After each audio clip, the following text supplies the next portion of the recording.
a esta actividad del Círculo de Práctica Filosófica, Arte y Educación. Somos un equipo de personas provenientes del área de la filosofía, las artes y la antropología, que nos hemos constituido como asociación civil para promover actividades de formación en varios sentidos, formación humana, pero incluyendo las herramientas que nos provean tanto la filosofía, sobre todo en su sentido práctico, lo que llamamos filosofía aplicada, y las cuestiones de desarrollo artístico. Eso para nosotros es un honor contar con la presencia de Sergio Espinosa. En este programa que hemos iniciado a raíz de la pandemia, le hemos titulado CIFAE Conversaciones, en donde hemos invitado a personalidades como la de Sergio, de talla internacional, que han aceptado contribuir con nosotros con sus aportaciones para un mejor desarrollo educativo en general. La mayoría de las participaciones han sido para apoyar lo que son nuestras prácticas educativas y la reflexión sobre todo aquello que nos permita crecer mejor como seres humanos, sobre todo en esta época que nos tiene a todos tan consternados, ¿no? Y nos invita a cambiar nuestras prácticas. Pues Sergio Espinosa Proa, yo creo que la mayoría de ustedes lo conocen, por eso están aquí. Él es uno de los autores que yo admiro muchísimo porque produce con mucha facilidad, digamos, con un lenguaje muy fluido y con muchos ejemplos, además de gran cantidad de autores que maneja, y ha estado con nosotros en la ciudad de Chihuahua dándonos talleres presenciales y desde hace algunos años ya que contamos con su amistad, particularmente hasta de la familia resultamos. Yo me siento orgullosa de llamarle mi tío. Si nadie lo sabe, es lo único que puedo aportar a su currículum. No hay ninguna conexión familiar, pero se le quiere bastante por acá en el norte, particularmente siempre que viene, lo esperamos con gusto, y pues es un honor para nosotros contar ahora con su presencia, sobre todo para promover este diálogo que nos invite a reflexionar sobre aspectos que nos permitan promover una educación estética y la filosofía del arte, que son las áreas de especialización de Sergio, ¿no? Filosofía del arte y filosofía de la religión son los aspectos que, pues, por el cual lo hemos leído bastante. Y bueno, la dinámica va a consistir en lo siguiente. Vamos a presentar, Sergio, su propuesta, que dice que es corta, a ver si es cierto. Bueno, ya una vez que... 200 páginas nada más. Sí, bueno, ya que nos exponga su tesis doctoral, podemos brindar un espacio de preguntas, y les vamos a pedir que, bueno, una vez que lo escuchemos, nos manden sus preguntas por escrito para, bueno, ya dependiendo de los, si entra más gente, pero para ser lo más concretos posibles en las preguntas, porque nos gustaría recibirlas por escrito, y ya Sergio podrá ir complementando, ya sea preguntas o comentarios, que sean por escrito, por favor, a través del chat. Pero si no hay ninguna pregunta ahorita en general sobre la dinámica, nadie tiene. Entonces, te damos la palabra, Sergio. Bienvenido. Es un honor para nosotros contar contigo. Bueno, buenas tardes. Muchas gracias por la invitación. La primera vez que me invitaron a hablar por radio, estaba más nervioso. Ya había salido hasta en películas. No. Ya tenía mis años de vuelo, y con la radio, no sé, me puse muy nervioso. Ahorita no tengo tantos nervios, pero casi no estoy. Estoy muy contento de estar con ustedes ahora. Bueno, tanto así como una propuesta. O sea, yo llevo muchos años trabajando estos dos grandes áreas, que sería el arte y la religión, desde la filosofía. Tengo en mi haber una licenciatura en antropología, pero realmente yo tengo poco trabajo de campo. Se puede decir que como antropólogo tengo muy poca experiencia. Más bien lo que hago es soy muy, muy aficionado a los resultados, ¿no? de esa ciencia tan hermosa que es la antropología, pero no tengo un trabajo de campo así importante, ¿no? O sea, estuve trabajando como antropólogo los primeros años, después de la licenciatura, y desde que me cambié, desde que me mudé a Zacatecas, porque yo nací en la Ciudad de México, pero desde hace 40 años vivo en Zacatecas. Desde que me cambié acá, me jalé hacia la filosofía. Y pues es a lo que me dedico. O sea, también estoy en un cuerpo académico que es filosofía y etnología o antropología. Pero realmente es otro compañero que se dedica a lo que sería trabajo etnográfico. De todos modos, platicamos muy bien y es un cuerpo académico que ya me da mucho gusto pertenecer a él, ¿no?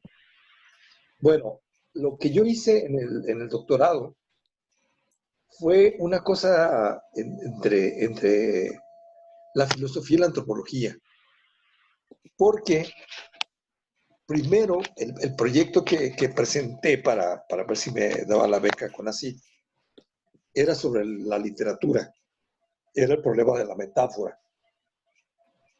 Afortunadamente, no fue ese el proyecto que desarrollé.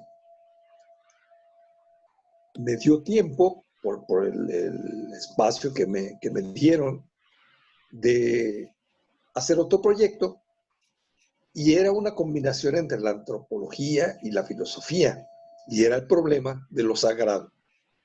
No el problema de Dios, sino el problema de lo sagrado. Lo sagrado, pues, es una categoría mucho más neutra. Desde el punto de vista moral, es tan sagrado un ángel como un demonio.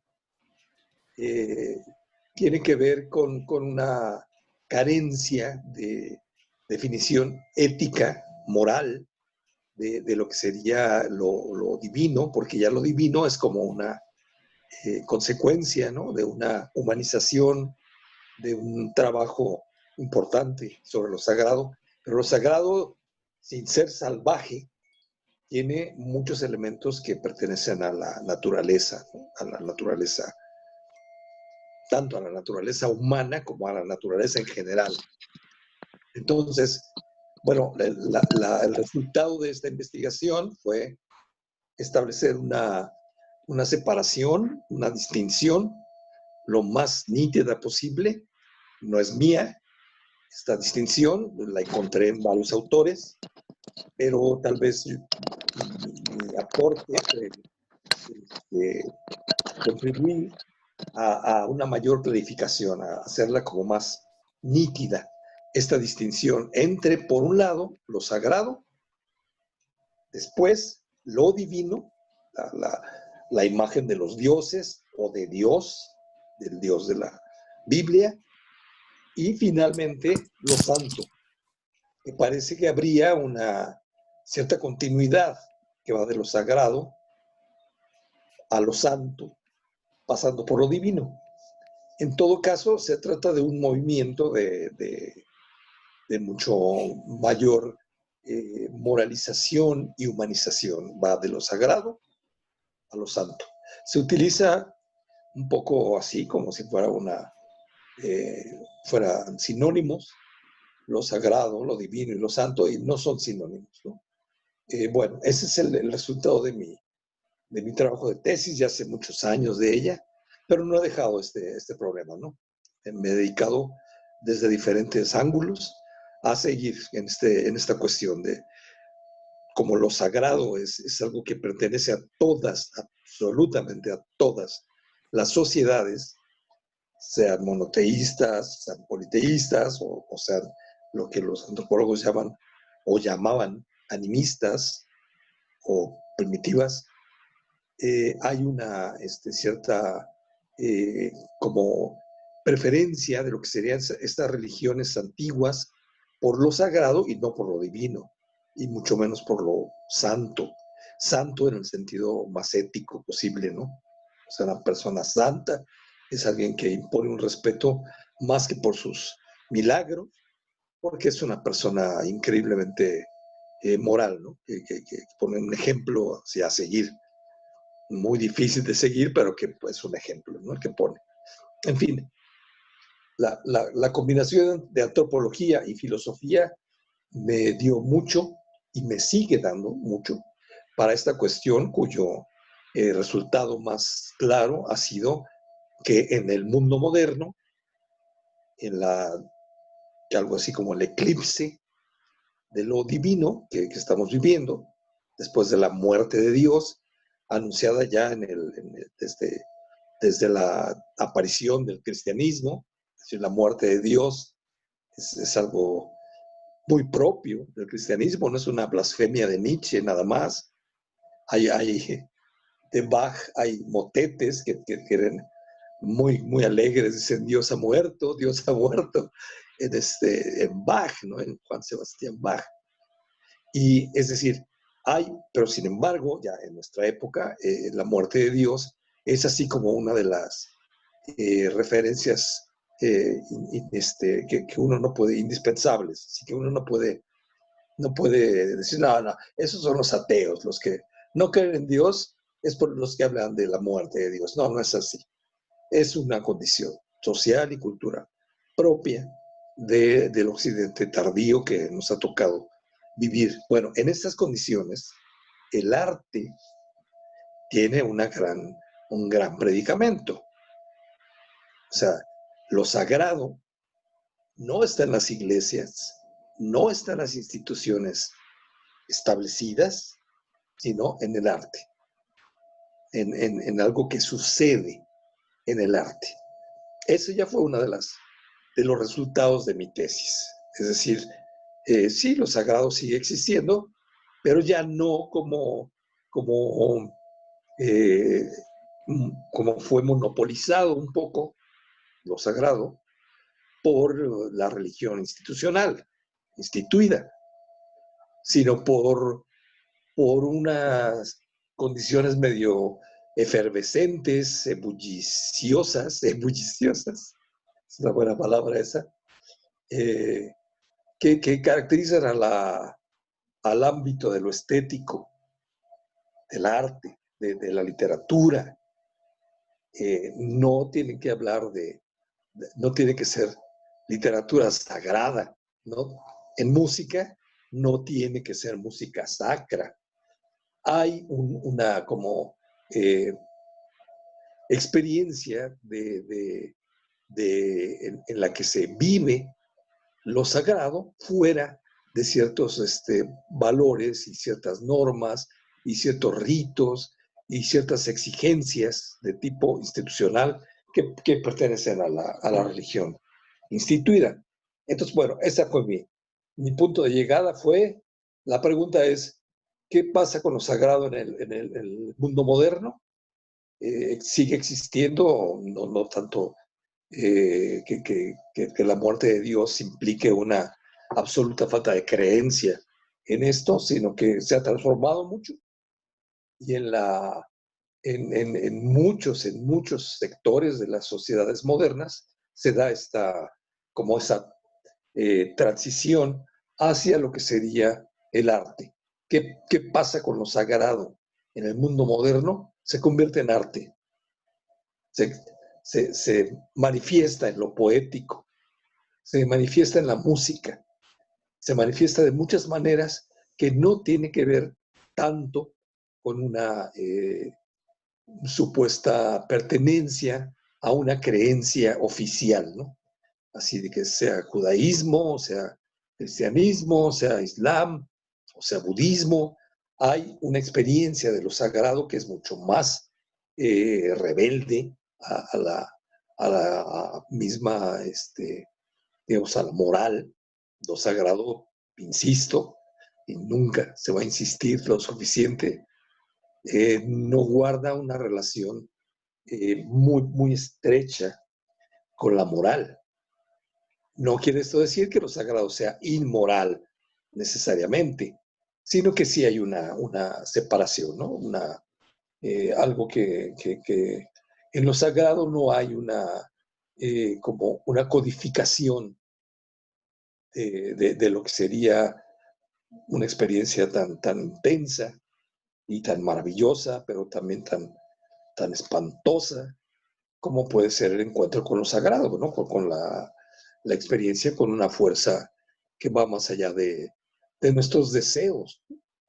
Sería lo sagrado, sería una forma de así maravillada y al mismo tiempo temerosa de encuentro con lo real. Es decir, cuando lo real no tiene mucho que ver con nuestros deseos humanos, que nos gustaría que fuera así, que fuera más justo, que nuestra vida durara más, que no hubiera tanta pobreza, tanta violencia, etcétera. Nos gustaría que el mundo fuera así. Cuando chocamos con el mundo tal como es, se podría decir que tenemos un encuentro con lo sagrado. Es muy, muy interesante que esto lo vemos en la Biblia, porque la primera exigencia que le plantea Jehová, o Yahvé, más bien para decirlo en términos hebreos, que le plantea Yahvé a Moisés en el monte Sinaí es: deja a tu pueblo que no venga, ¿no? Que se mantenga alejado de mí. Algo así como primer mandamiento de Dios: no permitas que la mayoría experimente lo sagrado. Primer mandamiento, ¿eh? Antes de me van a amar o a adorar por encima de todo, antes de no matarás, desde los mandamientos que da en el decálogo que le entrega a Moisés. El primer mandamiento es: no experimentarás sin mí, es decir, sin mi aprobación como Dios, como un Señor, lo sagrado. Entonces hay una relación ahí como extraña, ¿no? Lo sagrado sigue siendo concebido un poco en proximidad con esta cuestión de Dios o los dioses, pero que ahora voy a poner un ejemplo de lo sagrado en una religión como la griega, ¿no? Politeísta, donde no hay un dios moral, más bien son bastante traviesos los dioses griegos, y sin embargo hay una limitación. Y es muy interesante que, por ejemplo, los manantiales, donde brota el agua de una manera absolutamente pura de la tierra, están custodiados no por dioses. Siempre hay así como una separación, ¿no? De lo que sería, de lo que podría aprovechar el ser humano y de lo que no debe tocar. Siempre hay así esa distinción entre lo sagrado y lo profano, que en el caso de los griegos existe esta como custodia de lo que no debe ser tocado por los humanos, pero no por los dioses. En todo caso, en las religiones derivadas del tronco bíblico, de los monoteísmos que brotan con los judíos, son los dioses los que custodian, ¿no? Es el Dios el que custodia y el que dice: esto no lo vas a hacer, esto no lo vas a tocar. En el politeísmo no es así. Los dioses, como los seres humanos, están vedados, les prohíben entrar en la cuestión por ejemplo, esto de los manantiales. ¿Quién los custodia? Las ninfas. Las ninfas son criaturas sagradas, ¿no? Son sobrenaturales, y sin embargo no son diosas. Las ninfas que protegen a los manantiales, a los ojos de agua, en la antigüedad griega, los protegen incluso de Apolo. Apolo es un dios mucho más poderoso y que sin embargo tiene prohibido servirse de estos manantiales. ¿Y quién lo impide? ¿Otro dios? No. Alguien que no tiene un poder como podría tener otro dios. Lo tienen las ninfas, que tienen un poder muy extraño, un poder de seducción, un poder que después veríamos esta cuestión, pero que lo importante es esto, no están en equiparidad, no están en una especie de equilibrio con otros dioses, ¿no? Las ninfas están un poco así como, si los dioses, por ejemplo Apolo, lo quiere y se pone necio, el Señor es capaz de llegar y de destruir a las ninfas, ¿no? De, de hacerlas huir, de hacerles daño, pero no lo hace. Sin embargo, no lo hace. Bueno, estos son dos ejemplos del monoteísmo judío, judeo-cristiano, de prohibir el ingreso a lo sagrado, y por el otro, un ejemplo politeísta griego, en donde también los dioses están apartados, están como tienen una, digamos, los dioses están negados como para intervenir en cualquier cosa. Esa es una diferencia notable con las religiones del libro, ¿no? En donde, pues, Dios creó el mundo y por tanto tiene todos los derechos sobre él, ¿no? Incluso destruirlo.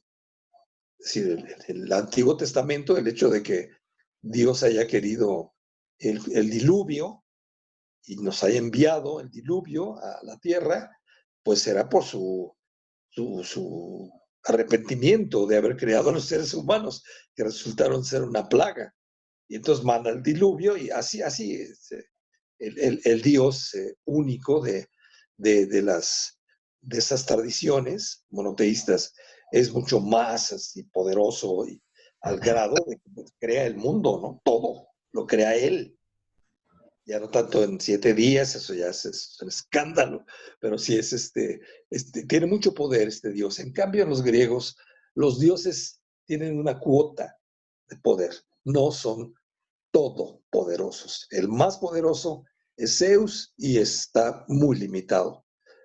De hecho, todos los dioses griegos están limitados por algo mayor que ellos, que se llama Moira. La Moira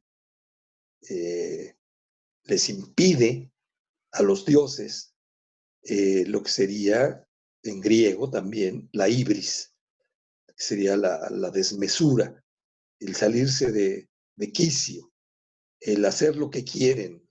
Lo podrían hacer los dioses, podrían hacer muchas cosas, y sin embargo están sometidos a algo mayor, que es la Moira.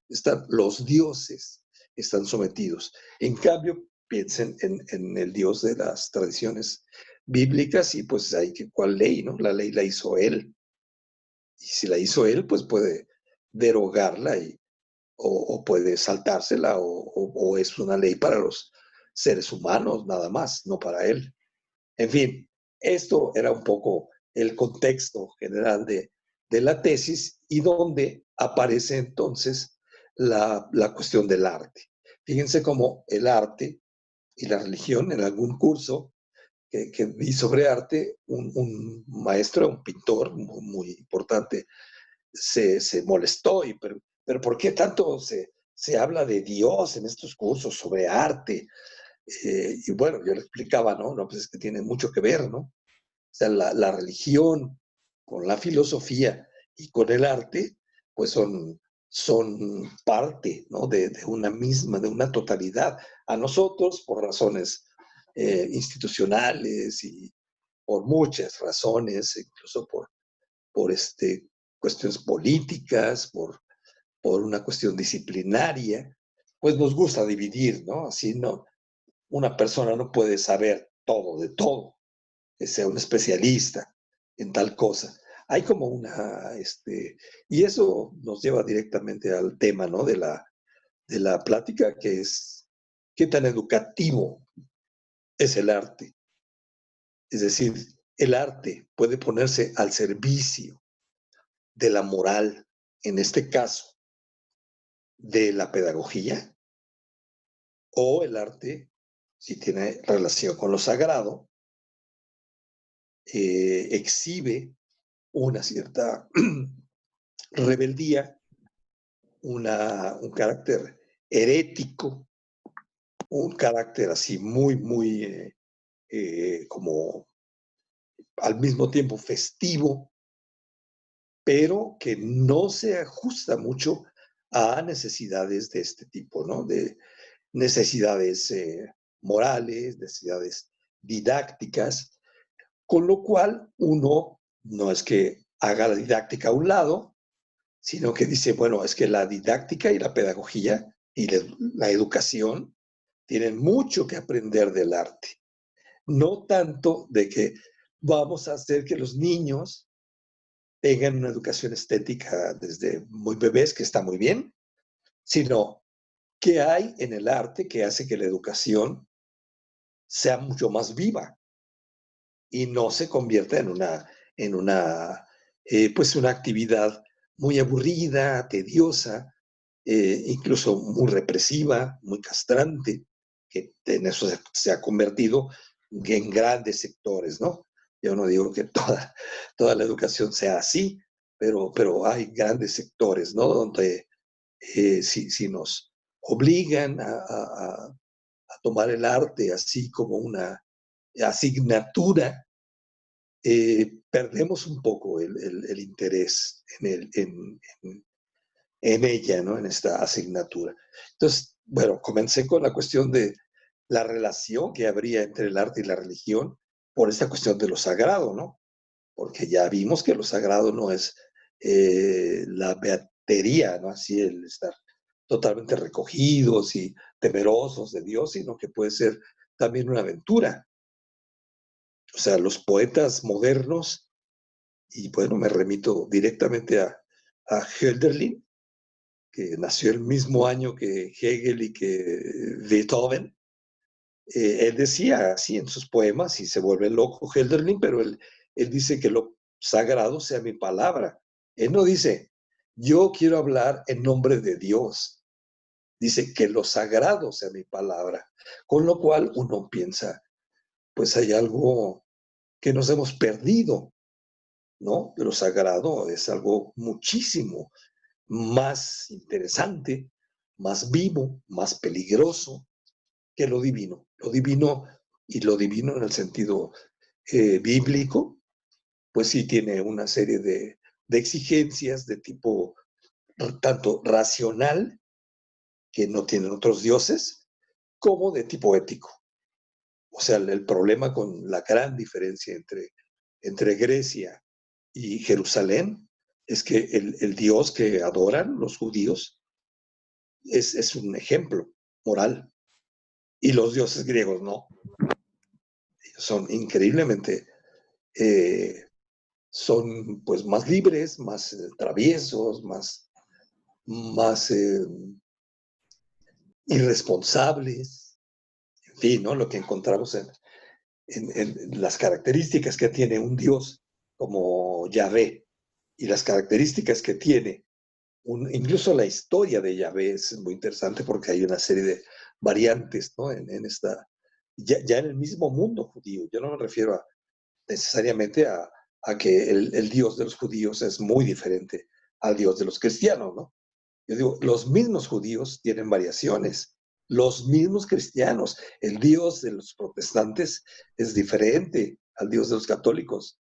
O sea, hay una serie de variantes y luego tratándose de dos religiones, una, por ejemplo, que sería la religión griega y luego la religión judía o judeo-cristiana, pues son diferencias así notables, ¿no? Tajantes, muy eh, violentas incluso, ¿no?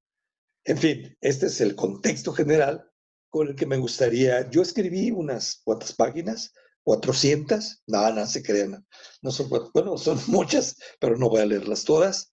Esto lo escribí anoche, entre anoche y hoy, para, para que sirviera un poco para abrir la discusión. Yo no sé ni cuánto llevo hablando, 32 minutos, un poquito empezamos a las 7:05 aquí en Zacatecas.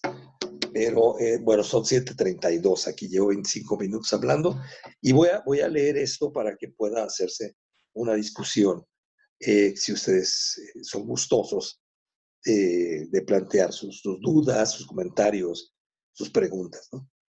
No es seguro que los filósofos perciban, perciban todo lo que hay en una obra de arte. No es seguro, ¿eh?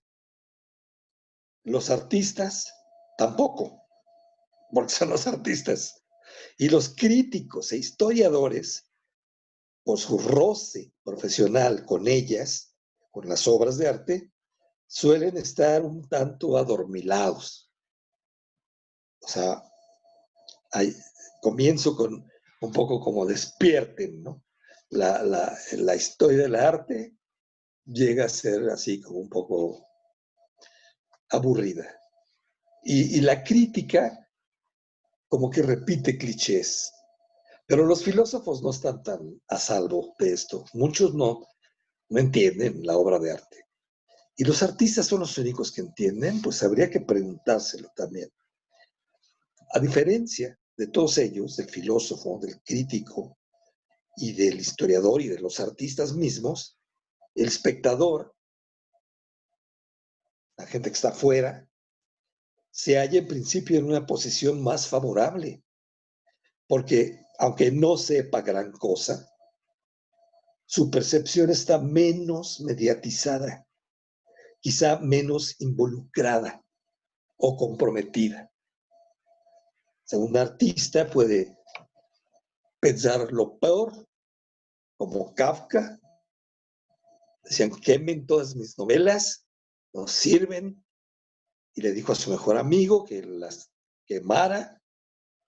Ahí no me acuerdo quién fue que dejó una novela en un tapiz, detrás de un tapiz. Ahí la dejó metida porque no quería que se publicara. O sea, el artista tiene con la obra, con su propia obra, un problema grave. O sea, puede ser o muy crítico de ella, puede estar muy inseguro de ella, o puede estar sobrado y puede creer que es una maravilla cuando no lo es. ¿Quién tiene la razón? ¿El filósofo? ¿El crítico de arte, que no es filósofo? ¿El historiador del arte? ¿El artista? A veces es el simple asistente, el que mira las obras o las oye sin tener gran responsabilidad, así como, ¿cuál es tu opinión? O sea, pensemos en los que le ayudaban a Leonardo da Vinci. ¿Te gusta lo que está haciendo el maestro? No, pues es una maravilla. O sea, puede tener una visión mucho más técnica, así muy fina de lo que está haciendo el maestro, pero pues yo veo que aquí hay unas, hay errores, ¿no? Hay cosas, eso no lo puede decir el artista. No, o sea, así decirlo, así delante de la gente. No, es que me salió muy mal esto y realmente no quisiera ni publicarlo ni que nadie lo conociera. Es muy raro, ¿no? O sea, el artista normalmente cree que lo que él hace vale la pena. ¿Por qué lo hace? Porque le cuesta trabajo, ¿no? Hacerlo. El artista es el más autorizado para valorarla, la obra, tanto la propia como la ajena. Pero por más que no sea la suya, la obra, no puede verla con la distancia suficiente. Le ha ido la vida, literalmente, le ha ido la vida en una obra, en un cuadro o en una novela o en una sinfonía. O sea, un artista que crea tiene una relación muy fuerte con las obras, ¿no? Fernando del Paso se tardaba 10, 15 años en hacer una novela, ¿no? 15 años. O sea, escribió Noticias del Imperio y se tardó 15 años. Salió horrible. No, no sé qué. Salió bien, ¿no? Digo, está muy larga a mi gusto, pero bueno, Fernando del Paso es un tipo que le cuesta mucho trabajo escribir. O sea, un artista no es un tipo que tiene una gran facilidad. Yo me acuerdo también así, lo contrario, de Fernando del Paso, otro escritor mexicano, que era, yo ahí lo conocí, era un tipazo, era un tipazo, era un tipo increíblemente simpático antes de que lo echara a perder Televisa, pero era, a ver si saben quién es. Él se ganó una beca cuando estaba joven. Se ganó una beca antes de que existiera Conaculta, pero había becas. Y faltando un día le dieron un año para que hiciera un libro, faltando un día para que terminara y que tenía que entregar el libro, y no tenía nada, absolutamente, ni una hoja hecha. Un amigo de él le dice, oye, ¿no has hecho el libro? Ay, no, pues es que estás haciendo otras cosas. Oye, pero te van a quitar la beca, te vas a tener que devolver el dinero. Ay, no, no, no, ¿cómo crees? Pues tienes que hacer el libro. ¿Y cuándo se vence el plazo? Mañana, mañana. Bueno, a ver, te dicto. Y le dictó el libro esa noche. Se acostó el señor y le dijo, le dictó el libro entero, entero. No es muy grande, pero es un libro. Lo dictó en una noche. Es una cosa increíble. O sea, le preguntamos a él, y este libro no, pues me lo eché en una noche. Así como que no está muy orgulloso de hacerlo, pero lo hizo. Todo lo contrario de Fernando del Paso. Obviamente, no sé si alguno de ustedes lo conoce, pero es con José Arreola. Fue con José Arreola al que le pasó esto, ¿no? Y estaba jovencito y ya era Juan José Arreola. Sin embargo, pues se dejó pasar el tiempo y hasta entonces hizo. Lo que quiero ejemplificar con ellos es que el artista tiene una relación muy complicada con su propia obra. O la tiene totalmente subestimada, despreciada, su propia obra, y a destruirla, no vale nada, o, o al contrario, es una genialidad, no se le puede quitar una coma, no se le puede corregir nada, ya no, está perfecta. Es difícil que sea un artista el mejor juez, ¿no? Tanto de su propia obra como de otros. O sea, siempre se queda así como, yo lo hubiera hecho así, como, ahí está esa obra, ya está hecha. Ahora, ¿qué piensas de ella? No, pues está bien, pero yo lo hubiera hecho, tú lo hubieras hecho distinta, pero esta es una obra que está ahí. Es difícil, ¿no? El solo hecho, el resultado puede decepcionar. Nadie parece tener la independencia necesaria para hablar con soltura del arte. Nadie. El solo hecho de que exista una disciplina académica y una filosofía del arte es significativo. No necesariamente es buena señal. Los griegos nunca necesitaron de la estética, de una disciplina académica. La estética existe desde 1750 para acá. Es joven, es una ciencia relativamente joven, tiene 250 años. Antes no había. ¿Y qué es eso? ¿Señal de progreso? ¿Quién sabe, no? ¿Quién sabe si sea un progreso? Que haya una disciplina académica como la estética, no está muy claro, ¿eh?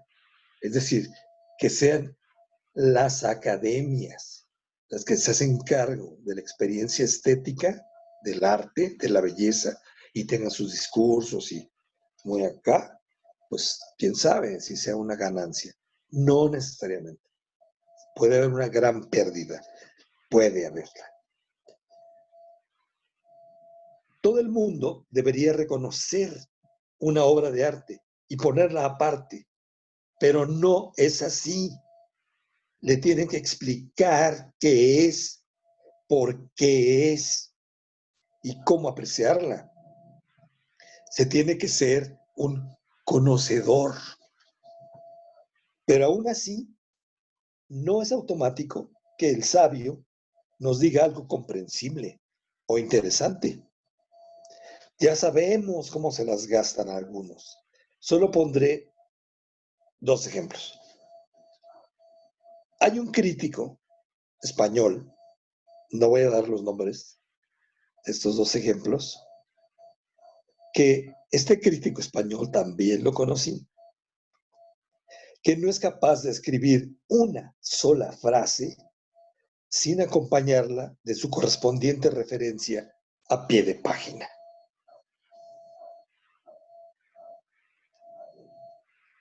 Al final, su artículo será de 4 páginas, pero 16 o 20 serán de notas. Eso se llama, en mi rancho, pedantería, no rigor, porque además no dice nada. Podría decirlo, ha leído muchísimo. El caso es que no lo dice. ¿Por qué?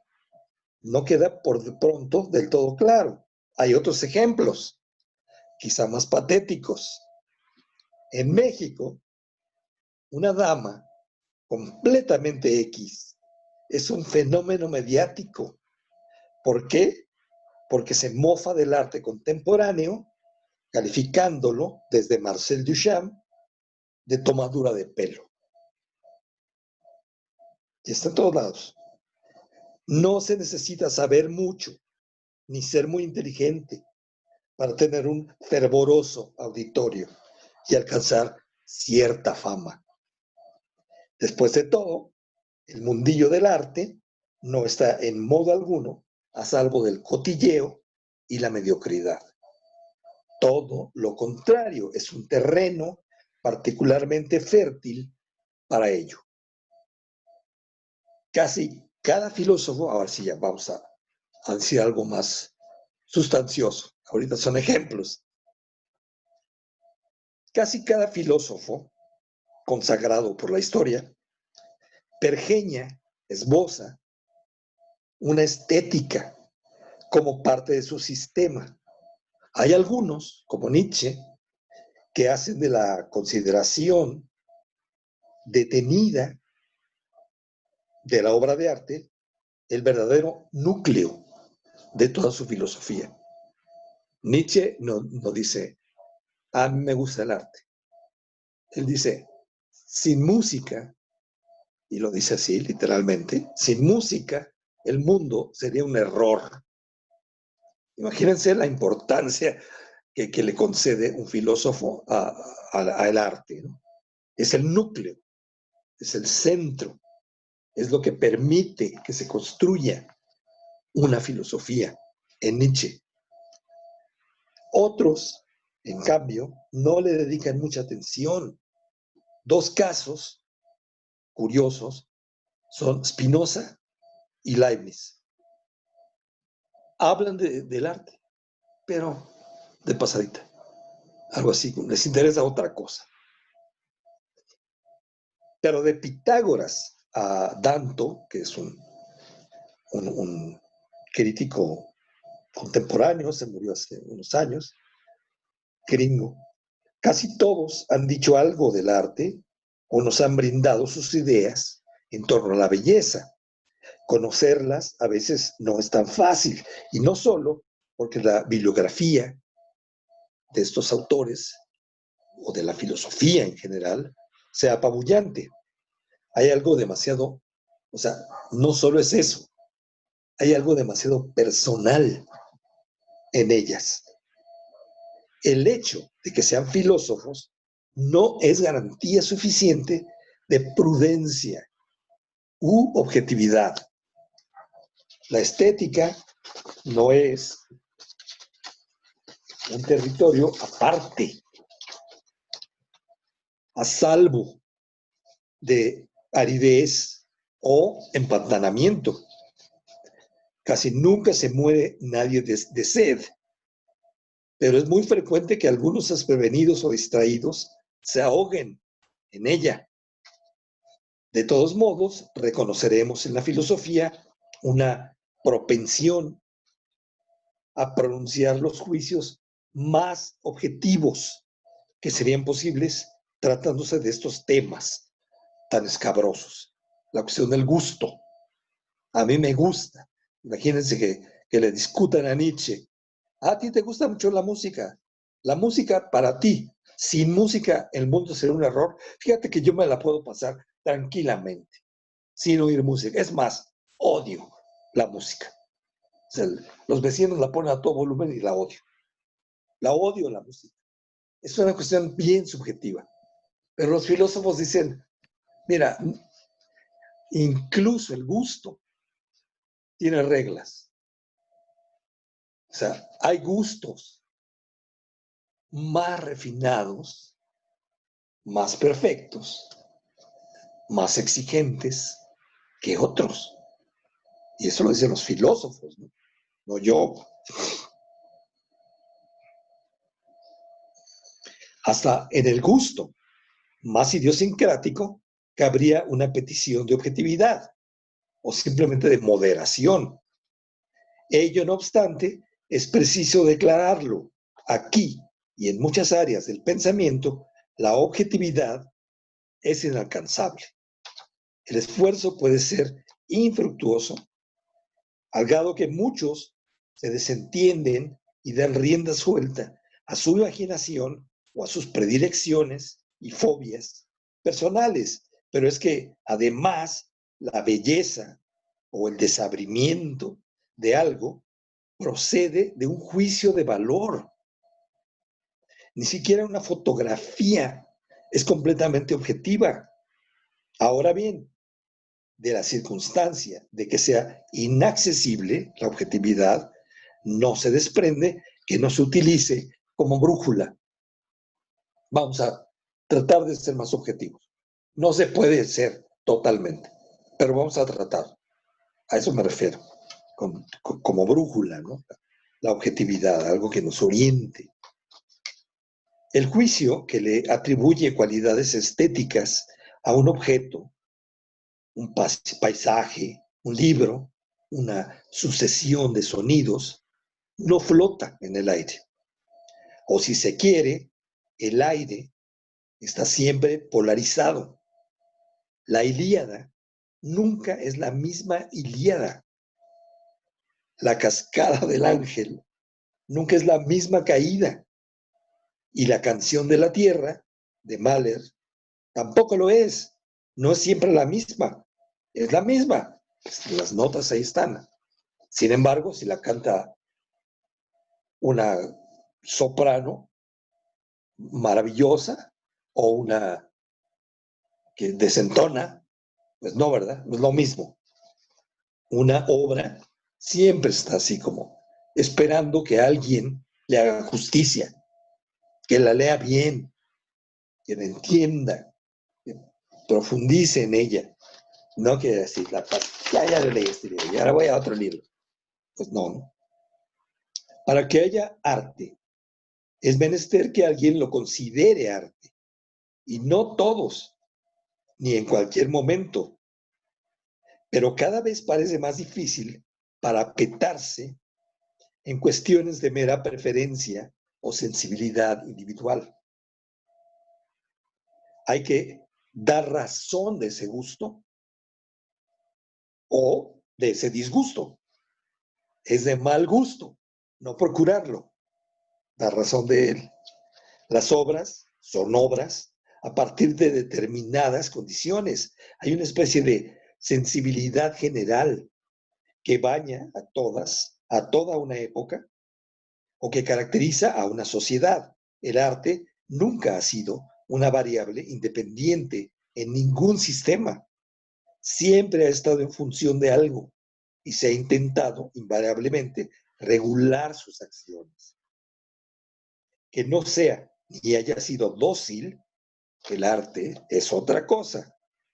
Mi hipótesis, y ya con esto pues ya casi acabó, mi hipótesis para entrar por fin en materia y por proponer una primera aproximación es que el arte es técnica en libertad.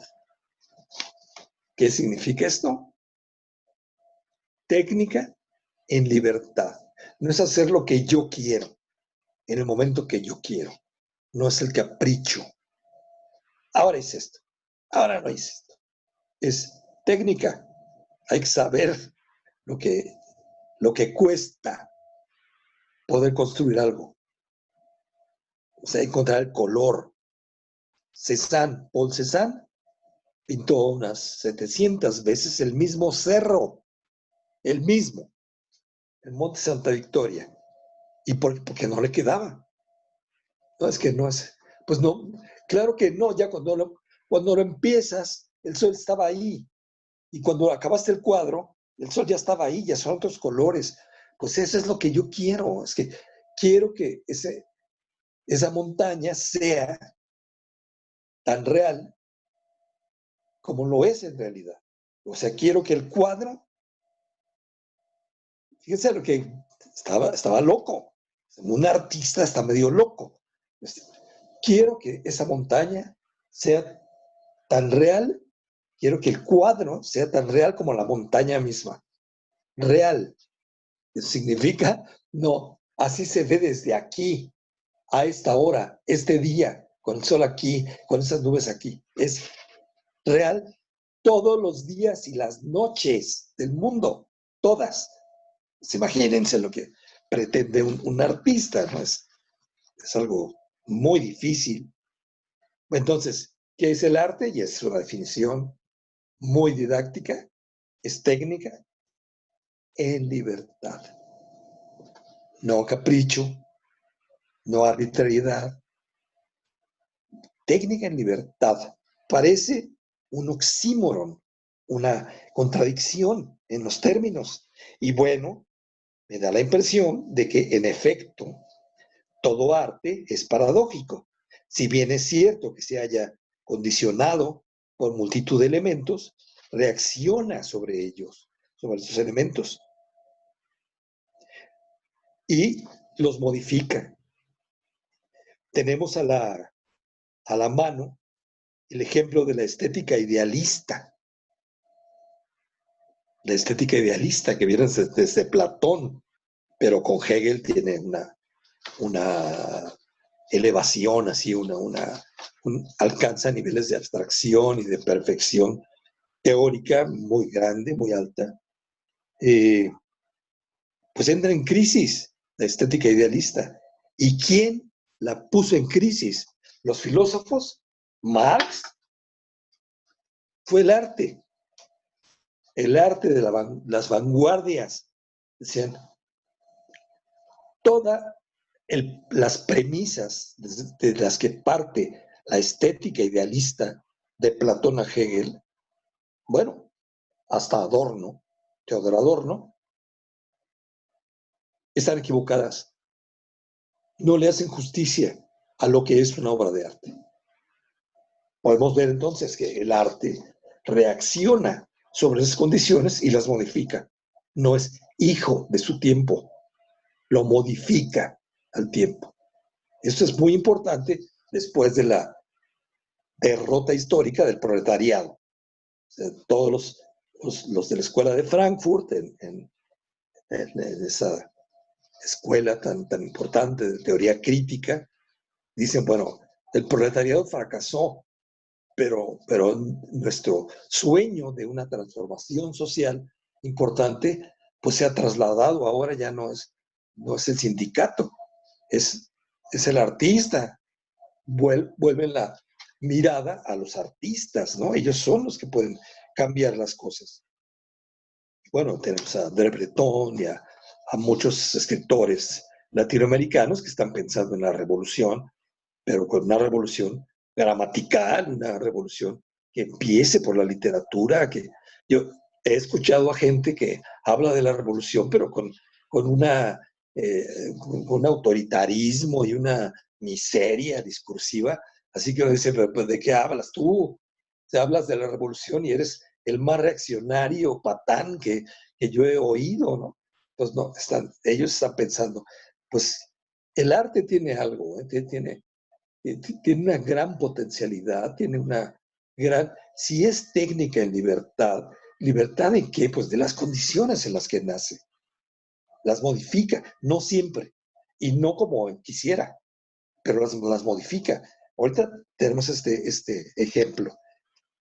Entra en crisis la estética idealista después de cientos de años, porque el arte mismo se ha transformado de raíz. El arte, al arte de las vanguardias, ya esta estética no le hace ni gracia ni justicia. Está desfasada. Pero no todo, y esta es la otra cuestión que hay que tomar en cuenta, no todo el arte es de vanguardia. Las vanguardias, o sea, las vanguardias de fines del siglo XIX y principios del XX, son muchas escuelas, que hay una efervescencia que todos los historiadores han observado, no es la única que hay. Se sigue haciendo una cosa muy académica, en pintura, en música.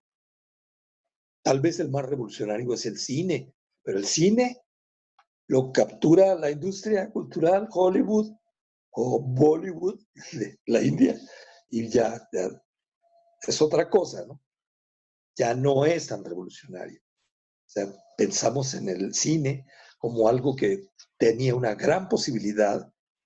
Soñaron en él los grandes teóricos, como Walter Benjamin es uno. Él decía, es que si vemos vemos las películas de Charlie Chaplin, este mundo no sería tan desagradable como realmente lo es, ¿no? Benjamin se suicidó en la frontera de España y Francia, ¿no? Perseguido por los nazis porque era judío. Bueno,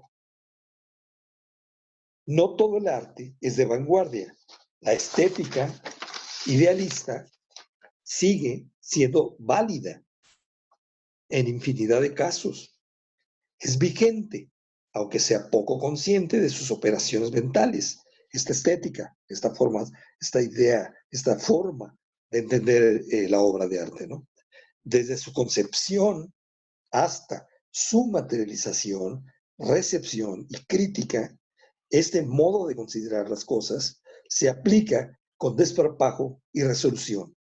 La mentalidad burguesa continúa siendo dominante, pero si es dominante, significa que no es la única. ¿Qué ideología, qué filosofía le corresponde hoy a la obra de arte?